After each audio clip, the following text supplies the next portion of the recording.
Well, that's cool that Now you're good. Yeah, recording. and that's good that you're good because it sounds like Craig is good too. He's here. He's It recording. seemed very slow, like he was now More recording. recording. Maybe Craig needs some caffeine. I could use some. I just woke up from a nap. It's 5 in the evening. Yeah.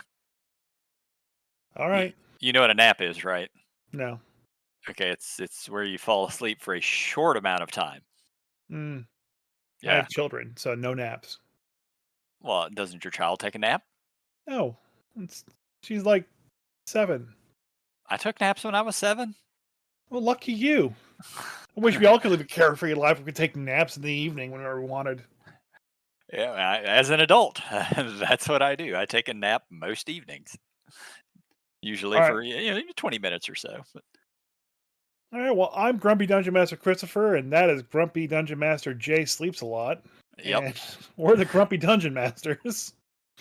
Where we talk about Dungeons and Dragons and role playing games, preferentially devoted towards dungeon mastering. Although that yeah, Well, it's kind of hard because D&D is in a little bit of a lull still. Um, I mean, there's a lot of no stuff they one, keep releasing art for, at least. yeah, I mean, the art stuff is looking pretty good. I mean, but we've kind of talked about the next release, the new player's handbook, and we don't know what's going to be in the DM's guide. I'm very interested in that. Chris Perkins did state a year or so ago that he really wanted to focus on rewriting the Dungeon Master's Guide and revamping it to something that would actually help people dungeon master better. Yeah. What that means, what that entails, he didn't go into details. But maybe they revamp what it is to be a dungeon master, give some more automation to the process, take some of the weight off. But to be honest, you can't ever do that. That being a dungeon master is the position it takes all the time, you know? Oh yeah, players have it It's easy. You show up, you make your character, and unless it's a super in-depth campaign that most people don't run these days, that's it. You just show up, you play, you're done. Yeah. yeah. That's why, some of the games out there that mostly board games, but there are some tabletop games are kind of built around the fact that you don't need a dungeon master, and then the monsters kind of work automatically. I can kind of see them maybe taking some of that in, or creating a PC for the dungeon master to play as well, so they have some investment. But that would have to be really tied to a self-made story that they would release as well too. And I don't think that is the essence of dungeon mastering. Part of it's creating worlds, part of it's creating monsters, part of it's letting your imagination fly, and then kind of seeing how players interact with what you create, which Yeah. actually is one of my topics for this episode. um About so seeing about seeing how players react. Uh, no, well, yes, and kind of creating your own special thing. So I guess I'll just kick off right with that. When is the Yeah. last time you created a wholly unique monster? Every time I run a campaign, Every not it. time you run a campaign, can Yeah, you not tell us every. your last one? Oh man. Okay, so the last one that absolutely stands out to me. There have been more since then, but the only one that I Hmm. remember was the I don't remember what I called it. It was the Hell Wagon or something like that.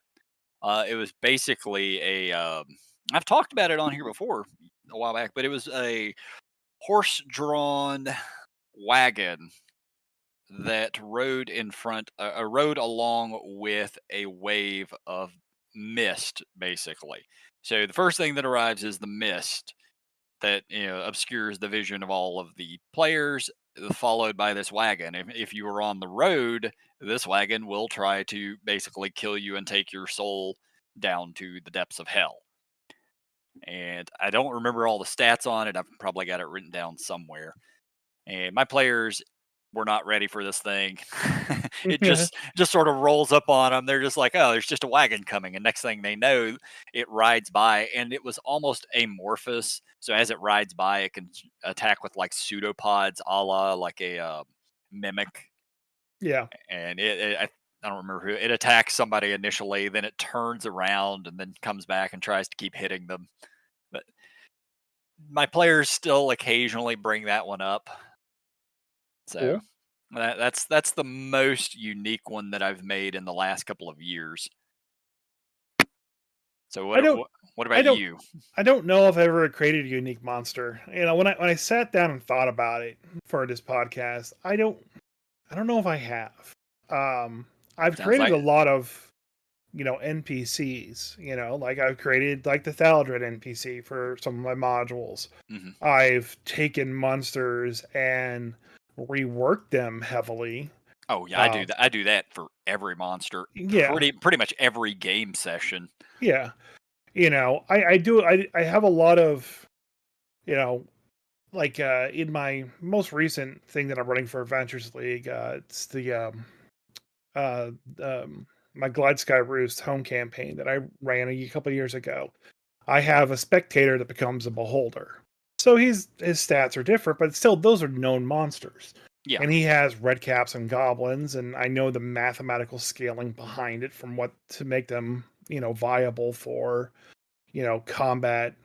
So they're, not a pushover because normal goblins are quite a pushover for a party of level 6 adventurers. And yeah. I don't like having a lot of monsters on the table. I like having a couple monsters that are more beefy and kind of spreading it out that way. Right. Why run 30 monsters against a level 6 party, because that's what you'd have to run if they're all, CR 1/4 goblins or 1/2 or whatever the fuck the goblin is, when you can make some more powerful goblins and run 6 of them or 8 of Yeah. them. So I understand the math values to it, and there's a chart actually in the current DM's guide that explains that. Um, and so I kind of know that math and know that feeling and know how to kind of like justify how much health something should have, at least up until about level 10ish. Mhm. Um, After level 10, it's everything is just wibbly wobbly, you No, know. see, people say that. That's really not the case. The math is still there, but Yeah, the you need to math is start all that adding in matters. unique powers and effects for it to That work. Because if you just keep the same bigger meat sticks in the encounter, then it's going to become very dull very quickly. okay, so everything, whether it be low level or high level, is based off of a couple of factors with D&D 5e. I can't speak for any other settings. Kind of still works for It Pathfinder. yeah, more or less. They are based off of the hit points of the monster, the amount of damage the monster can do, the how hard it is to hit the monster, obviously. But it's basically based on the survivability of the monster, the damage output of the monster, and then you can throw in other little challenges on top of that. That's where you start throwing in things like, oh, it flies, or it can somehow affect the battlefield by maybe, I don't know, icing the battlefield. Uh, those other things that you add in can make it a little harder for the players, but you could adjust that simply enough by making it easier to hit the monster or by adjusting its hit points downward if you feel Yeah, that if you feel it's overpowered. Without properly play testing a high level monster, base everything on, you can set its hit points, you can set its armor class value, and if you feel that the players aren't able to beat this thing, you can simply lower its hit point value without ever telling them, right, because the hit points in the long run are all that really matter. How long is this thing going to live? How much damage is it going to do? right. So I don't think I've created a unique monster ever. Maybe I have, and I'm just not remembering it. I've created unique encounters that have unique aspects to them, but I don't know if I ever created a solely unique monster. There are a couple monsters that I really like that I flavor a certain way, and that's kind of about it. So, like, and like I said, in my most recent campaign, I had the spectator becomes a beholder. That was interesting because he's still a spectator. He's just bigger, Yeah, yeah, yeah. Um, and then I had a Fomorian queen. Now, Fomorians don't have a queen in their stat blocks. There's a couple really good Fomorians in there, but there really isn't a good straight kind of spellcaster. And given this story that's being told, it's basically a race of giant elves that become corrupted that turn into Fomorians, which I believe is actually their backstory. Uh, It's akin to that, yeah, yes. it's Fey related, Fey Dark related. So, Right. and that's kind of what I went with the story. So I had this queen who's a high elven queen that is very evil, and she is slowly becoming more and more Fomorian, but she's got still got a lot of a regal look to her. So she's not full Fomorian, so she's not all purple. She's more like half of the way. And there are some references to that in a couple of the older monster manuals. Hmm. And so her unique ability is that she creates a ring of fire, similar to Wall of Fire. And then a turn later, it explodes as a fireball into that little radius. So she throws it down in the field. Okay. Uh, Players don't take any damage if they stay in the ring, only if they pass through the ring. But if they don't pass through the ring, it explodes. All right. It's basically I I was kind of working on ideas of basically just controlling the battlefield a little bit and just giving something more unique, kind of video game-ish, because that's a World of Warcraft raid boss move. So Yeah. I'll be perfectly honest. So I had that, and I was like, all right, I've definitely done unique spells. I've definitely done unique encounters. I definitely think I have a lot of unique encounters, not unique monsters. I run a goblin shaman who has a lot of unique spells. Would I consider that a unique monster? Not really, because a lot of it is flavored from fourth edition. So I don't know. I don't think I've ever created a unique monster. And Sounds like it's time for you to do that. uh, well, maybe. What got me along this train of thought though was, and I posted a picture of this in our Grumpy Dungeon Master Discord, which feel free to join so you can look at some of the photos that we have when we talk about on this podcast. And it's called the Dream Tiger. All right. Okay, I'm looking at it right now. So the Dream Tiger, it's some guy dreamt up this tiger, and the tiger essentially his stripes are like falling off, like he's wearing his stripes, like the frayed rope casts over him, and the tiger's doing tiger things, but his stripes are like falling off of him and like blowing in the wind and fraying in the wind. My first thought was, oh, Venom is trying to take over a tiger. Kinda, yeah, it's got a little bit of that to it. Um, it's really quite interesting. I I think that's a really cool thing. And like dreams, I have very vivid dreams. I have very lucid dreams as well too. So to see someone come up with something like this, it's very interesting and very entertaining to like go, oh man, what are the stats behind that monster? That Yeah. one's really cool, you know? That one has a very Oriental Adventures flair to its Yeah. look. And It, almost like I could see someone having the dream very similar to this and then going, oh, that's how the I don't know, the displacer beast came into being, because it's almost like it's very akin to that where it's just like a giant cat with tendrils. mhm. So I saw that and I was like, wow, that's a really cool monster. That's definitely something that's fairly unique. It may be based on something the guy saw. I mean, obviously, I don't know if dreams can create unique things, but I know that they can mix and match things, and that does create unique elements. So along Yeah. along those lines, that is a super cool monster, and a lot of people just took it, they ran with it. Um, there's the few images that I posted there. Has anyone related or already made the stats for it?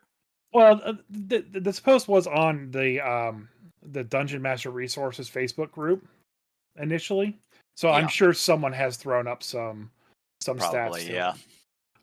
it. One guy went through and created kind of like what this would be if it was an actual like humanoid figure, or if it had like a humanoid form. So it's like got a dude in like a tiger armor with the stripes kind of falling off of him.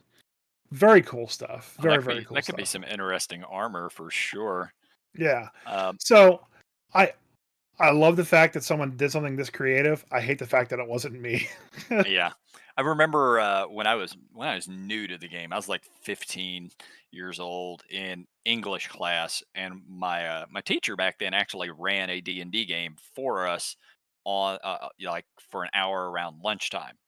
Hmm. And we at some point in that game we met some NPCs that I think were either his or his actual playgroups characters, and I just recall one of them wearing demon skin armor. Like Hmm. they had gone they had adventured into the hells, killed a devil or a demon, and this dude was wearing it as armor, and that is just fucking cool in my opinion. Since you're I talking about wearing this tiger as a type of armor. just so my chaotic ADHD brain goes. Whenever someone talks about demon skin anything, I remember about an old mud I used to play. Damn, Mud, dating yourself now. right? Yeah, muds were telnet based, multi-user dungeons.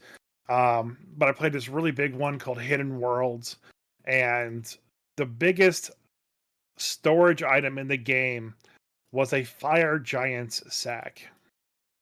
Was it a ball sack or like just a sack? Yeah, that was the interpretation of the Oh, description. okay, okay. It didn't specifically say that it was. But it was made of leather. It was sort of leathery, It kind of was. kind of It was. wrinkled. Yeah, Yeah. it was a leathery, wrinkly sack, but it was like a 36 slot bag, so everyone had to have it. Well, yeah. So there were 36 slots. tons of us, having to go in giant raid groups to go into the Firelands and kill these fire giants for the rare drop of a fire giant sack, so we could all have the gear that we needed. Ugh. Yes. So, It's but yeah, not like not any worse than Craig having the head of an ogre for a pouch. I guess not. But yeah, like I really like this tiger. Like that is really cool. Like I have had a lot of dreams. There's a couple stories, for lack of a better term, that I've had. I had the Mimic Saga was a dream I had one time, and I remember writing out a synopsis of what that was to you guys, our little DM group, and Mhm. you all going, "You're insane, seek help." Anybody who ever tells me their dreams, first off, I'm probably going to not read it. Secondly, if I do, I'm going to try my damnedest to ignore it. And thirdly, I probably will say you should get help because dreams are weird and should not ever be told to other people.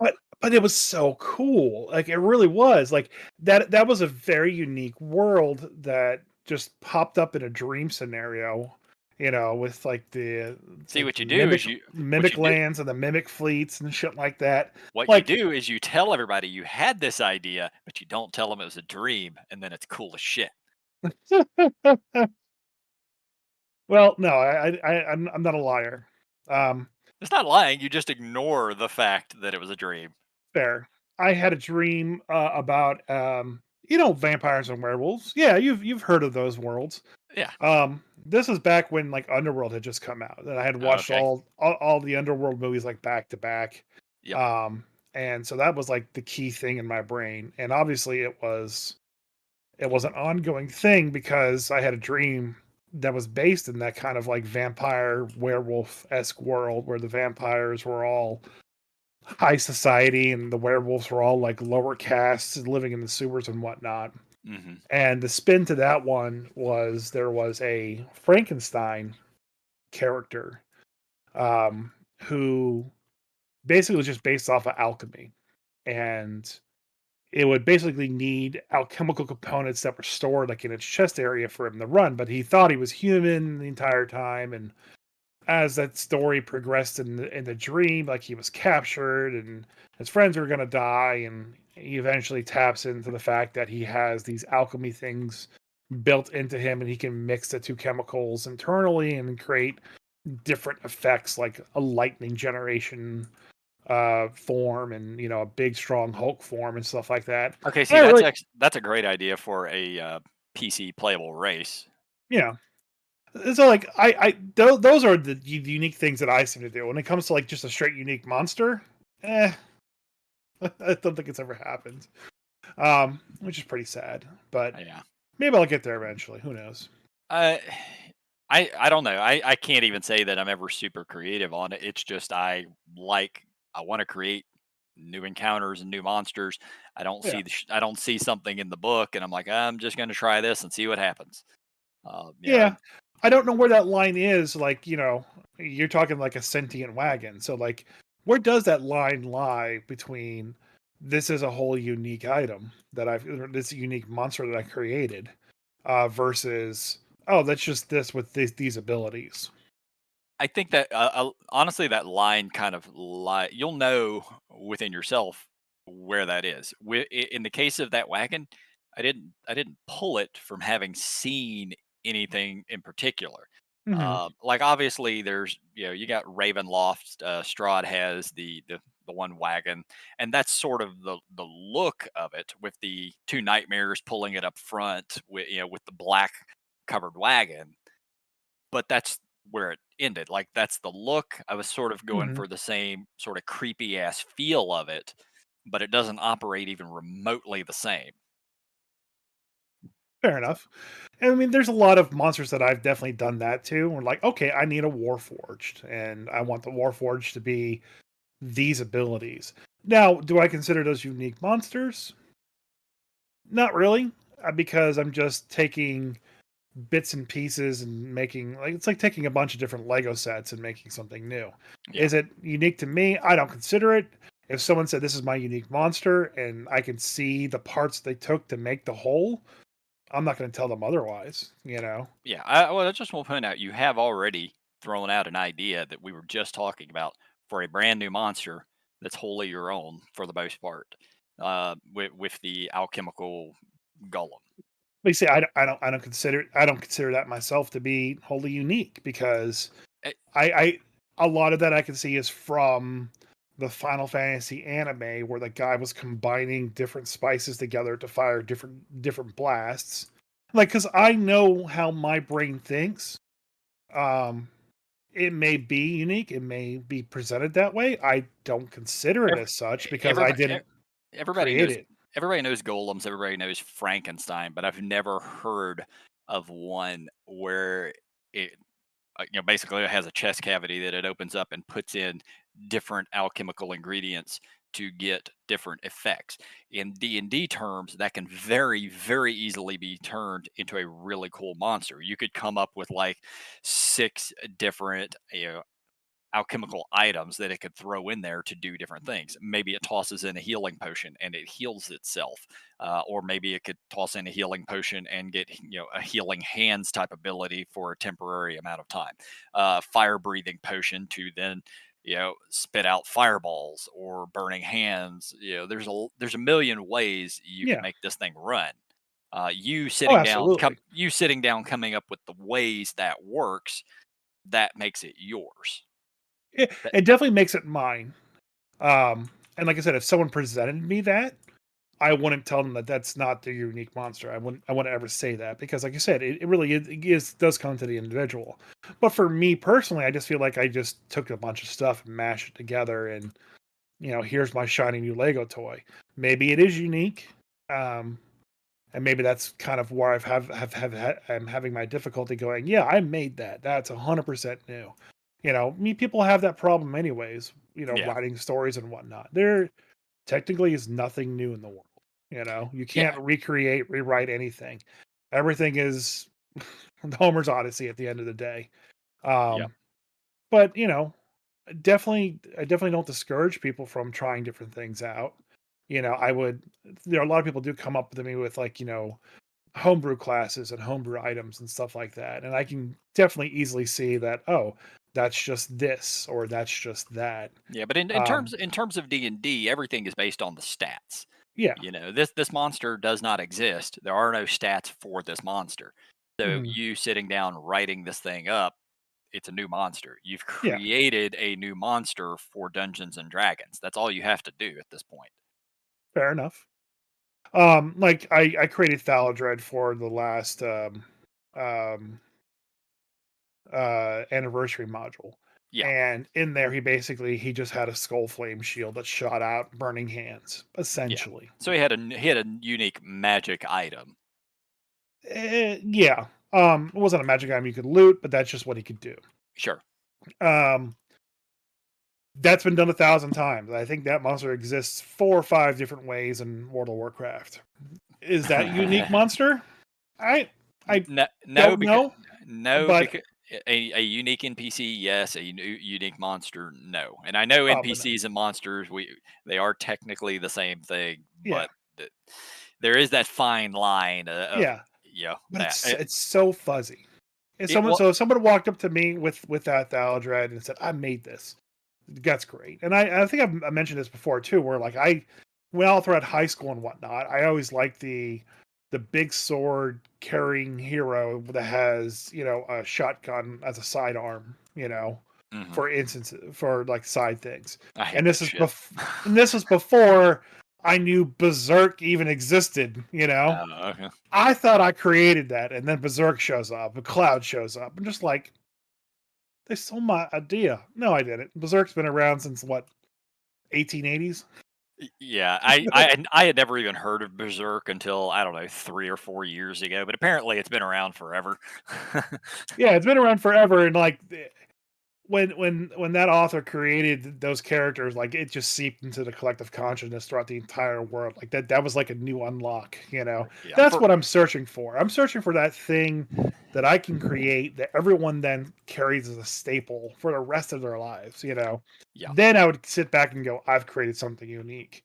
And would that ever happen? Probably not, because that is like catching lightning in a bottle. It really is. I Yeah. look back, I think about this all the time when it comes to old sci-fi authors. You got H.G. Wells, you've got Isaac Asimov, and every one of them wrote one work.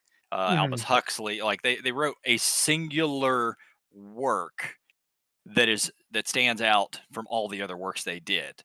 Yeah. And every one of them is some sort of dystopian futuristic society that had never existed in book form before. Right. Like Aldous Huxley did. What's basically everybody's on drugs. H.G. Wells, War of the Worlds. Asimov did or did Foundation, and or Dune. Dune's a great example. Nobody had written anything quite like Dune before. Every one of these old ass authors wrote this one thing. Doesn't matter that they wrote 200 other books. Yeah. Everybody knows them for this book primarily. Yeah. Like even take Star Wars for example. Yeah, Star Wars to everyone is a unique thing, and it definitely does have unique elements into it. But at the end of the day, it's just Flash Gordon plus Seven Samurai plus it's yeah. John Carpenter for modders. It, it's Like a it's it is absolutely a retelling of Seven Samurai. yeah, Uh, it really is. it really straight up is just a retelling of Seven Samurai, but at the same time, it was the first time on screen that they had really done a great job mixing fantasy and science fiction elements into one film. Yeah, and so you can't say that Star Wars is wholly unique in that aspect, but you could definitely see where the groundwork was laid. You Hmm. know. And even Dune, like you watch Dune now, and you're like, oh, that's just another dystopian sci-fi world with worms and shit. I seen that in Beetlejuice. Um, It was out long before Beetlejuice. it was out long before Beetlejuice. And like we complain too as like a culture group right now that there's just no new things and everything's a retelling and rehashing of stories told before. In a lot of cases, people are right. There's just a quick buck to be made to make a sequel to something. A lot of times, though, people you don't realize the eye of the needle when you're going through it. Like Yeah, these things are being written around us every day, and it might be 30 years before whatever it is stands out and everybody finally takes notice. yeah, I mean, how many authors have been long dead before their works became popular? right. Yeah. And like even music has that same thing too, where you have that one 4 beat chord that everyone has in all their music, but all those songs are unique. you know. Yeah. So all this from the Dream Tiger. That's what I've been sitting on for like 5 days and going, God damn it, I've never made a unique monster. I've made unique encounters, but never a unique monster. Well, I challenge you to sit down and write up the stats for that specific alchemical golem, and you can call it whatever you want, but write up the stats for that thing, and then you have made a unique D&D monster, because I'm pretty sure that does not exist, at least in that form. Maybe, but I'm sure it exists on DM's Guild. Maybe I saw it someplace, and I could definitely put myself down for hours about it. But yeah, I'll write it up and I'll have it. Uh, Wait till after the LARP. Yeah, it doesn't have to be immediate. Like I wrote up the Hell Wagon literally 30 minutes before I was running it, so I I've knew definitely I knew what I I've wanted definitely to do. done unique things with monsters too. Like all the kobolds that I wrote for the Malevolence of Glad Sky Roost. Hmm. They're just kobolds, but they're all amped up and they got shadow powers. Like, are they Hell yeah. unique? No, but they're mine. They all drank Red Bulls right before going to war. Let's do this! Ah! Pretty Uh, much.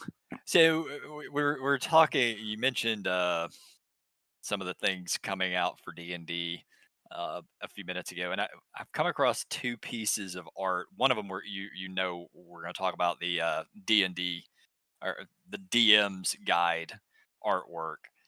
Uh, but the Very other cool. Yeah.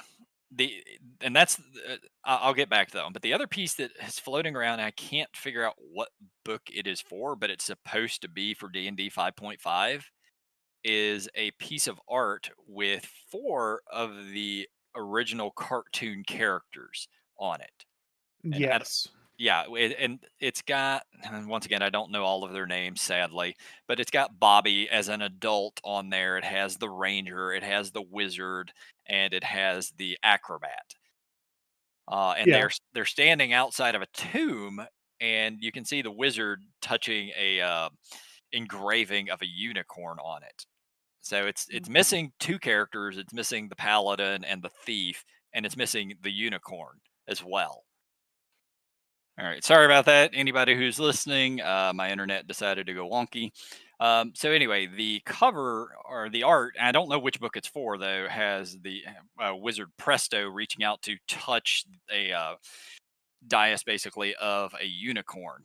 So it's only got four of the characters. The unicorn is missing, the paladin is missing, and the thief is missing.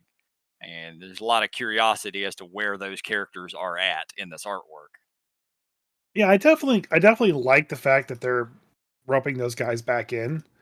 It does feel like, maybe they're just trying to hit nostalgia, but like They are. They absolutely are. anyone who watched the cartoon was a very few amount because remember this is when the Satanic Panic was happening, so no one was allowed to watch that cartoon.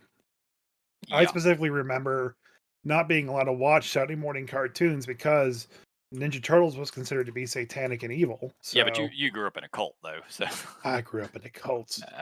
uh, yeah, they're definitely reaching out for the nostalgia because if you look at the base cover for the 5.5 DM's guide, it's Vengar, Warduke, and Skyla. And I did post those images in our podcast chat channel on our Discord, so you can take a look at it. Yeah, Which that cover work is amazing, and you have seen the alternate art cover too. I have, Yeah, yes. I Uh, showed it to my wife, and she was like, "Oh my god, it's love!" See, I didn't realize that's what it was initially, because the art style is different. Yeah. It's almost cutesy. Um, but I'm okay with the art. Like it looks cool. For a variant cover, I definitely wouldn't want that on the primary cover. No, and did you see what they're doing with the binding for in between the two covers? Like I did. Good where for them. where they're keeping the same coloration or the same style, but they're swapping the coloration. So instead of the red banner and the black line, now it's a red line and a black banner. Oh, that's not what I thought you were talking about. When you said the binding, I thought you were talking about they're actually going to be releasing the 5.5 books. They're going to be glued and sewn. Oh no, I didn't know anything about that. Yes. No, Well, just I like mean, if you look at a 5e book, you have that red banner that says yeah, Dungeons yeah. and Dragons, and it's black for the rest of them. The 5.5s are red and with a black banner It instead. has to be. It has to look different. Otherwise, people aren't going to know what edition. But this is supposed to be one edition, right? So why would they change it? It's Huh? That's why it's 5.5. Yeah, it's the Yeah, same it's fine. features. Yeah, it's 5.5. Everyone fucking knows it. It's not D&D one. It's not one edition. No, it's a new edition ish. Some some kids like, hey, when does D&D 1 come out? I was like, oh, you mean fifth edition? It comes out in January. He's like, no, fifth edition. No, it's like, no, it's still just fifth edition, according to them, officially. But everyone's going to call it 5.5. I guess I'm okay with 5.5. I know we haven't talked about this in a while, but Hmm. it's definitely not 6 because the math didn't change on the Yeah, back end. yeah, yeah. So it's the same edition. It's 5.5. Um, Good luck for them with The, all the this. the fact they're saying it's backwards compatible, and we've talked about it on here ad nauseum. That alone means that it's similar enough that you can't call it sixth edition, but it's not the same edition. So Right. call it 5.1, call it 5.5. I will not call it D&D 1. So it's either 5.1 or 5.5. I'm going 5.5 since that's what they did with third edition. Please don't call it D&D 1. Yeah. Anybody who calls it that, I'm just gonna. I have no choice but to correct them. It's like when someone calls soda pop. I just can't. Ugh. Nothing about that feels right. I have a friend who's from Alabama who does that. I'm like, what the fuck is wrong with you? This isn't Minnesota. You're not in North Indiana.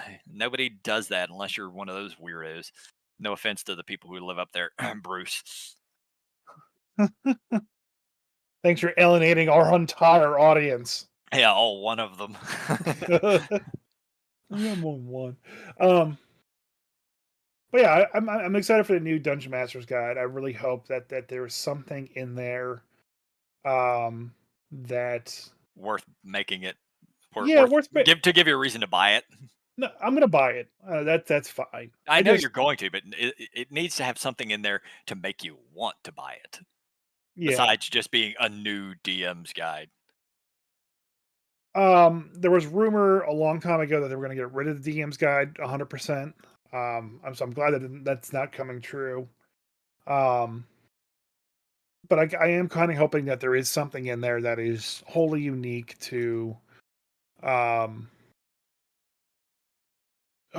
to DMing and kind of bringing in more DMs. And I just hope they don't. I hope they keep the same you're the control of the universe kind of thing, but also kind of make it more approachable for anyone who's too scared to DM. You know. Yeah. Maybe with the monsters simplification kind of going through, that's great. Maybe that will help. Um, but we've discussed that already a few times where that's causing problems. Yeah. Vecna. Yeah. Yeah. Lots and lots of problems from My that. level 12 wizard is stronger than Vecna. Yeah, that's I got sad. counterspell. He doesn't. Yep. You have shield. You have shield spell. I have shield. He doesn't. Like he's a level 26 wizard who doesn't have the fucking shield spell. He's got 4 spells. I have 14. Yeah, you're way better.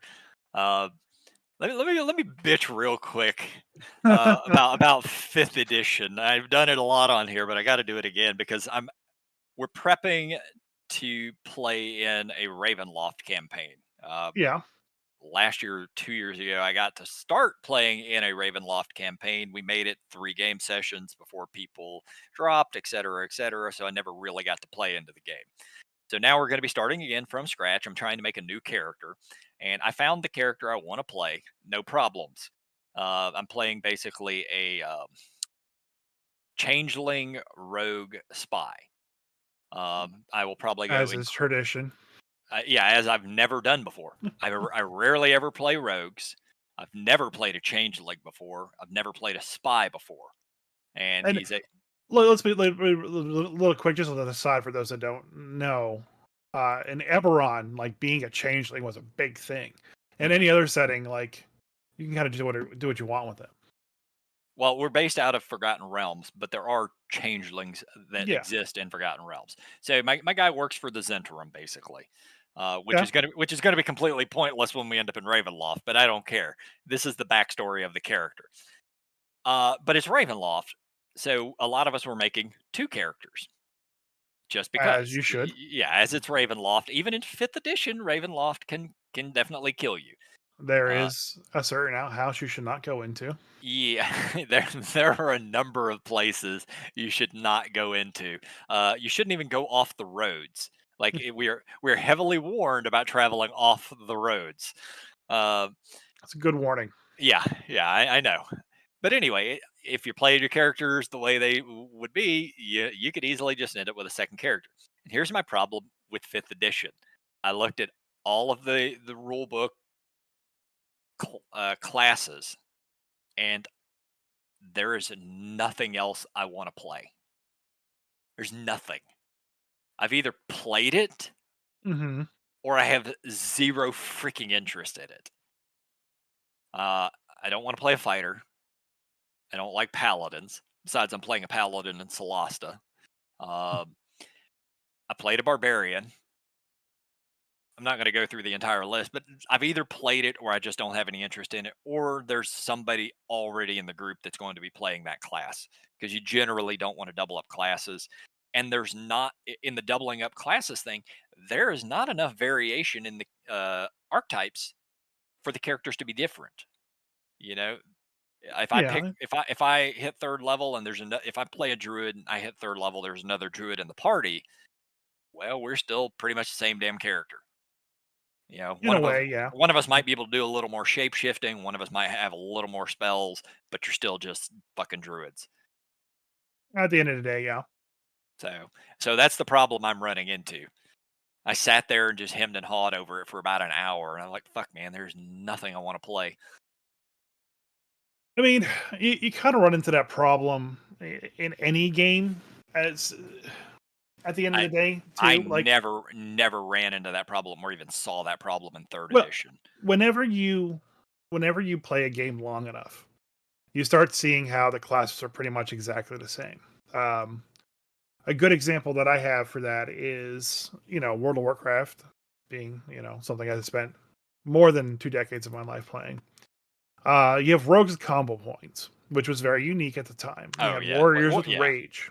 yep, Um, and then as the game progressed and they changed and updated and modified the classes, rogues continue to have combo points, and then they gave holy points to paladins. yep. Now it's not the same exact thing, but you can kind of see that okay, now you're going, one, two, three You thing. gain them in an opposite direction, Yeah. basically. But yeah, it still works the same. Yeah, and then they start putting things together like procs and stuff like so you start seeing where they're kind of like homogenizing all the classes so they have very, unique play styles. But then when we really kind of like push away with unique play styles, at the end of the day, you're just doing the same button presses just with a different flair.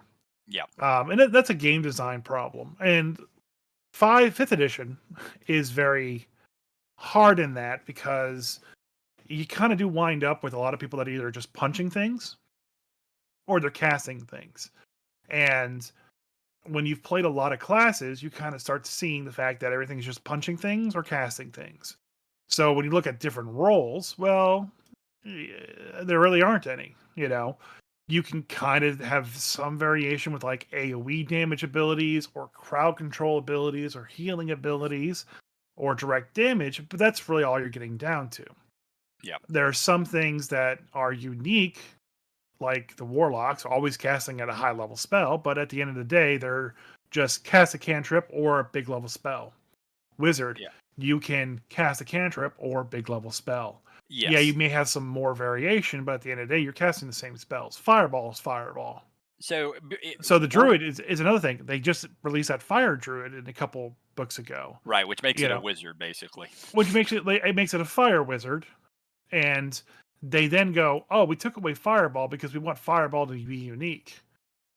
What do you mean it's unique? Like 19 different classes can get it. Like Yep. just give the druid fireball and because all the DMs are going to let the Yeah, druid have fireball anyways. cleric can get it, bard can get it, wizard can get it, warlock can get it, sorcerer can get it. There's 5 that I know Yeah. of right there that can already cast fireball.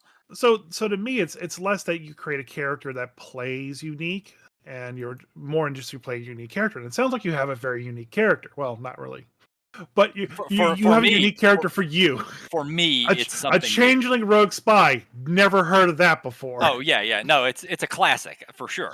I mean, I wasn't even trying to go outside of the bounds of what changelings do, Right. but it's something I have never played. Right. So And I think that's the core of it. Is like you've played mostly everything that there is to play in D&D, you know. sorry about that. Anybody who's listening, my internet's being really wonky. This is what happens when we record at weird hours. So if I repeat anything I just said, deal with it. So yeah, changeling spy, Changeling spies. changeling spies. Yes, not the most creative thing ever, but something brand new to me. I've never played it before. Uh, I mean, that so it's new to you, and that's what I think the key thing is. You either find something you like to play over and over and over again, Warriors and Warcraft for me, or you find stuff that's unique for you. I enjoyed playing a sorcerer for the short time that I did.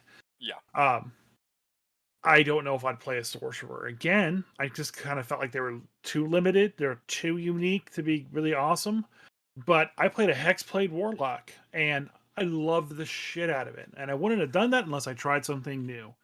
And that's kind of the thing. yeah. Warlocks just bore me to death, and I played a sorcerer to level 30. I don't need to play another one. Right. Uh, but the I the mean, the you could find different variations of classes. Like, um, no, you really kind of can't, and that's the crux of 5e. 5e, every sorcerer, they're the same. You're yeah, still every just a sorcerer is the sorcerer. same, I, but the artificers are the same, with a couple variations. Hexblade Warlock does not play anything like any other kind of warlock. It's a melee variant. And yeah. I granted that's one class that's one out of the bunch. Rogue does have a couple different variants. So you got like the spell kind. You got the swashbuckler, which is very different The than the spell kind, assassin. the spell casting ones are literally just thief rogues who do it with mage hand. Like it's not really any different. Well, Uh, yeah, I know from the fighter perspective, Battle Master plays very differently than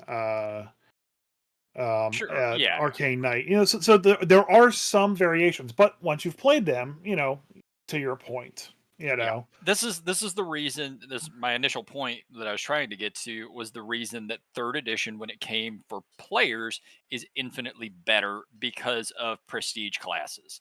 And for those who aren't familiar with the prestige class, it's just like archetypes, except you have to build towards a prestige class from level 1. So it's not as simple as just saying I hit third level, I am this thing. If I yeah, wanted to be a specific prestige class, I might be able to take that prestige class at level 5. It might be level 8. There are some that you can't take until your epic level, and you have to pick up specific feats along the way. In doing this, your character will be very, very different from any other character of that type. If you have two warriors and one of them is going a juggernaut version and the other one is doing an archer version or any other prestige class, it's going to play completely freaking differently.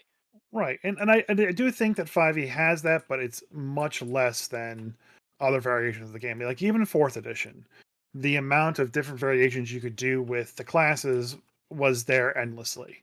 Yeah. And I'm quite surprised that 5e doesn't double down on that, because that's half their issues. Like, oh, DMs just buy the books once and that's it.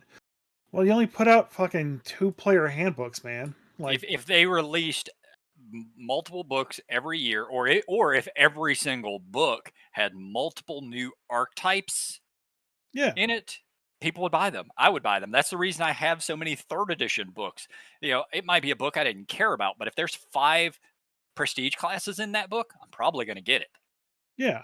That's essentially where I think the problem is. Like they didn't release enough. Not that I think the system is broken in any way. It's just they just didn't release Yeah, enough. They needed system to works release fine. more. There's no character customization. We've said it ad nauseum on here. Yeah. And that's the crux of what I'm running into right now with this upcoming Ravenloft campaign. I So mean, if you really want, there's so many balanced and yet very much unbalanced classes on DM's Guild. yeah, but the I he's only allowing official stuff, which is smart. Right, which is smart. I did actually was at AL, and there was a couple people that had different variations of stuff that they wanted to try, and I told them no because it's AL. But there was one that was a puppeteer for the artificer. Worked pretty well, I thought. I kind of looked it over. It seemed pretty balanced and kind of a flavor win in a lot of ways. Yeah, I would allow that in my normal campaign. yeah.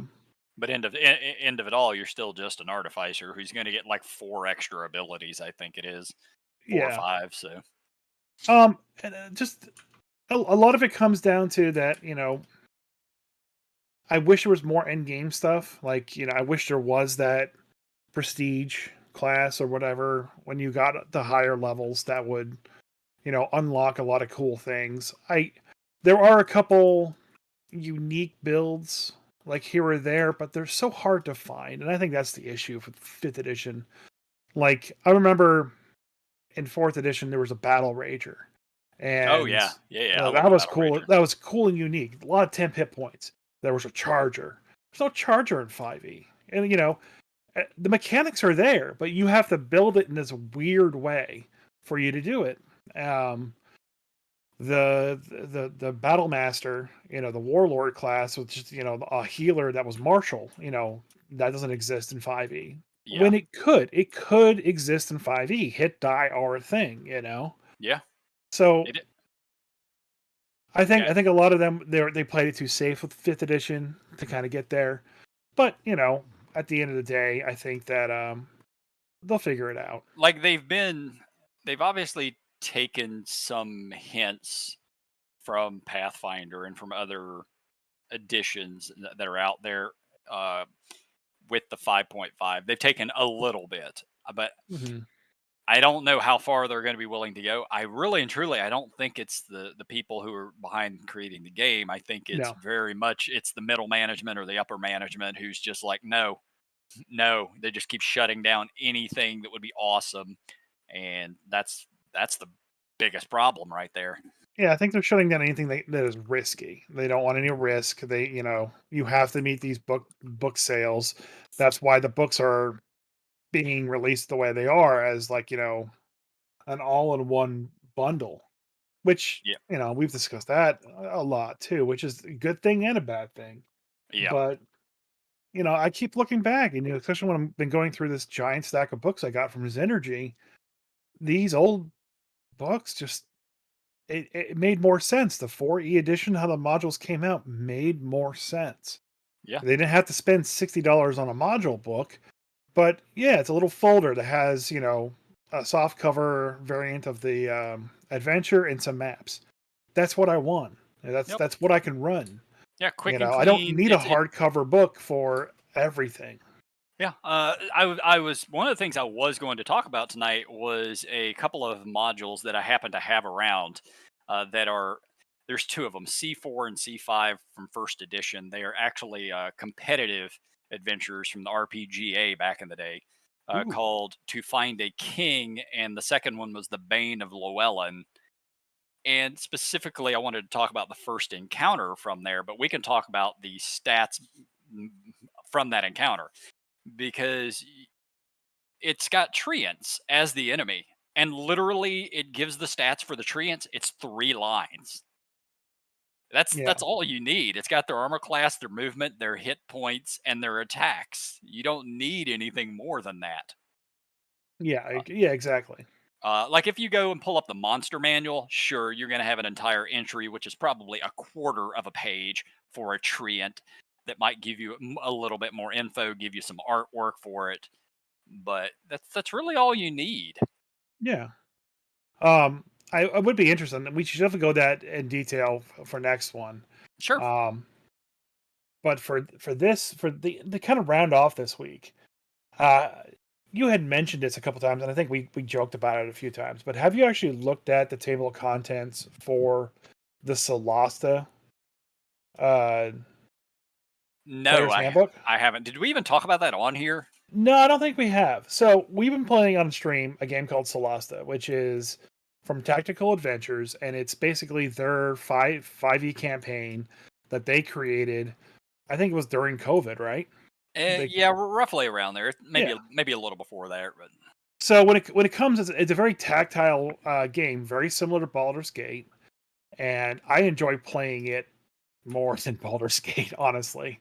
it, it Um, it's really fun. Sure, the graphics are trash and the controls are a little wonky, but it's like playing 5e D&D. yeah, The rules are, I'd say, probably 95% on par with yeah, D&D. they took very little liberty in creating extra stuff, which sounds kind of bad on paper, but really it keeps to the core of the game. Like with one of my biggest loves and hates of Baldur's Gate 3 was the fact that you could be any class and you could absolutely just break the game.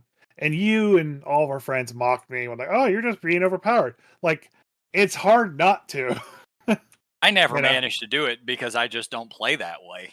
Right. I fell into it half the time, you know? And so, but with this game, it's like you're playing Core 5e, and there's a couple things that just didn't work.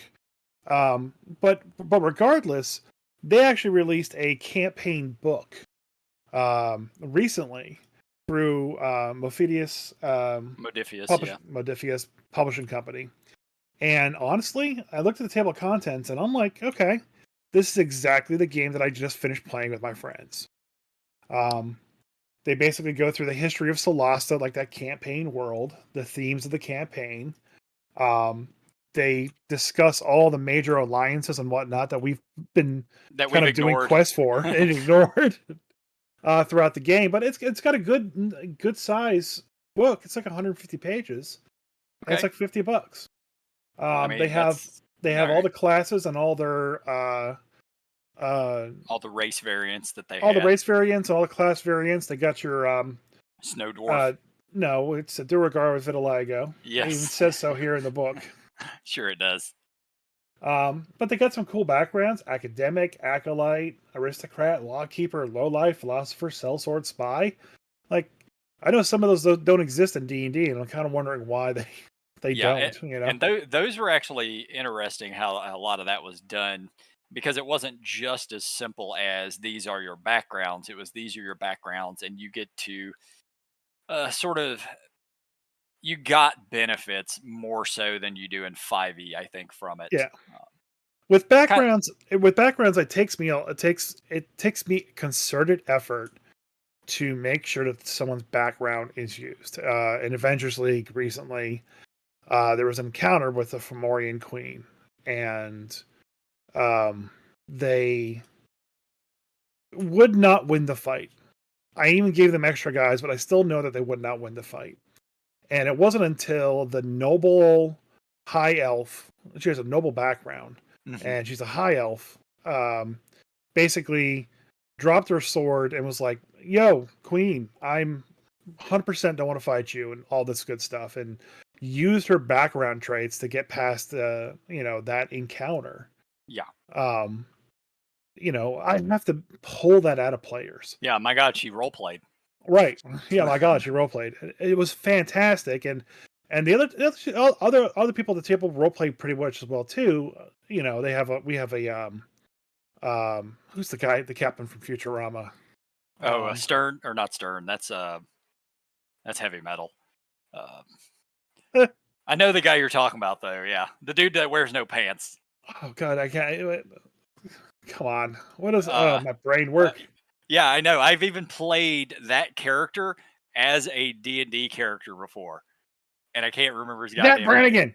Yeah, because I played Brap Zanigan. So he's playing a paladin that has like a Zap Brannigan personality, Yeah, and um, that's what I played was a paladin. it works so well, and to kind of see that go on, and people use their backgrounds for good things. And I usually ask people like, what is your background, because I've forgotten, and I try to bring that in a lot. But like, playing through Solasta, that shit was just there automatically. Like, it was like the forefront of all the role play conversations. even though Yep. I was like a historian, acolyte, and failed every single one of my history rolls. I And the have no ones that idea what that is. the ones that you passed, you would just give, like, one useless sentence. It was hilarious.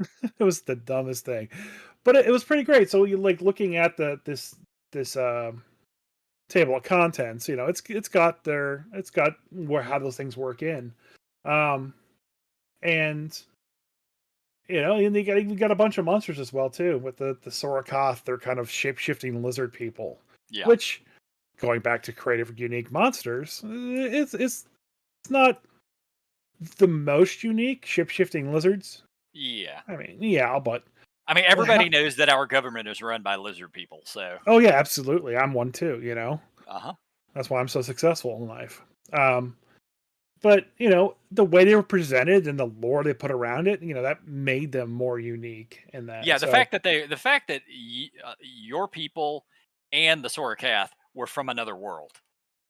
yeah, That is a creative spin on it, and that they had been separated. Nobody believed the Sorakath were real because they'd sort of been lost to time. Nobody had seen any for 1,000 years, and then then things start popping up. They start showing up for various reasons.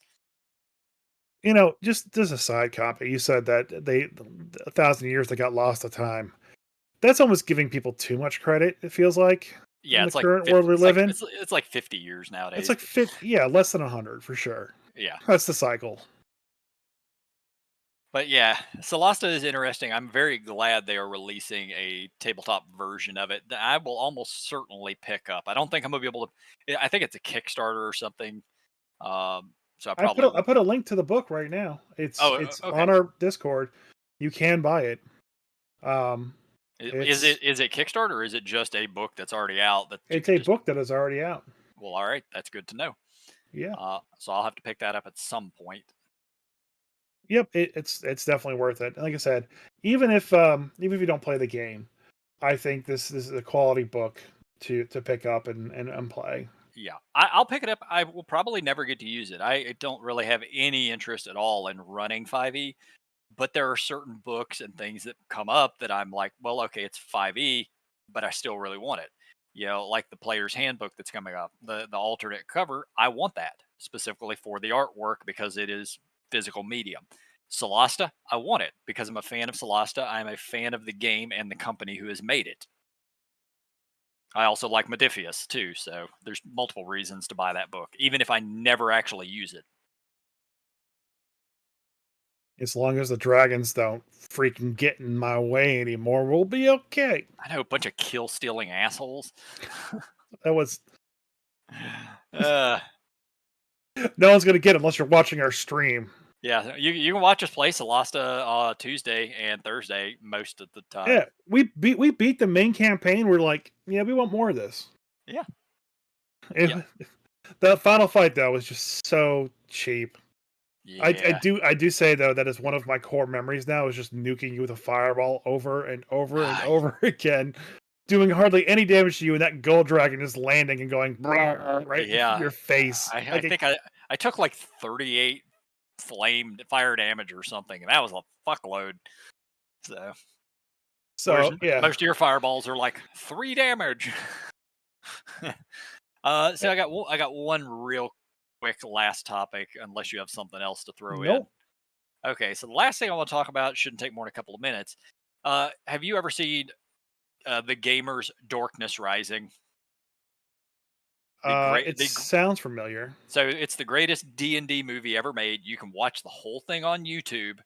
It came out in early 2000s, mid no, it wasn't early 2000s, but somewhere in the 2000s.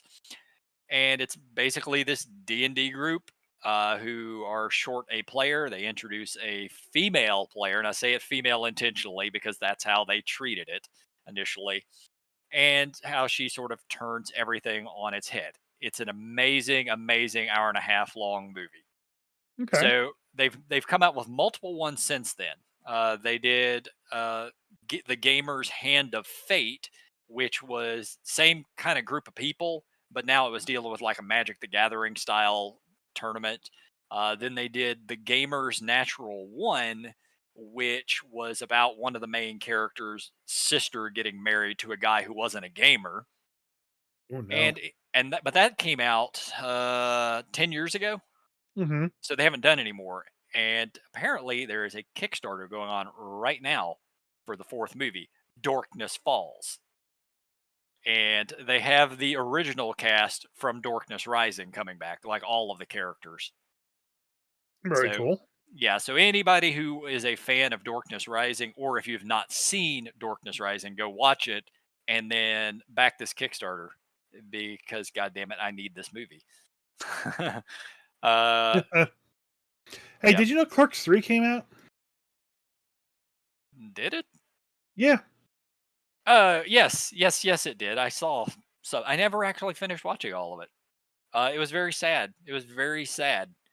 I was very why was it saddened by sad? that movie because it's Why? all about well, I don't like spoilers for people who Okay. haven't seen it, but it's very sad. So I ended up it's not that there isn't comedy there because it's still Dante and Randall and the pieces of shit that, that Randall is. Uh but it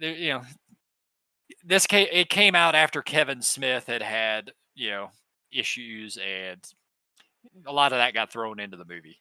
It might be Oh, okay. fucking great. I just haven't seen it all. Fair enough.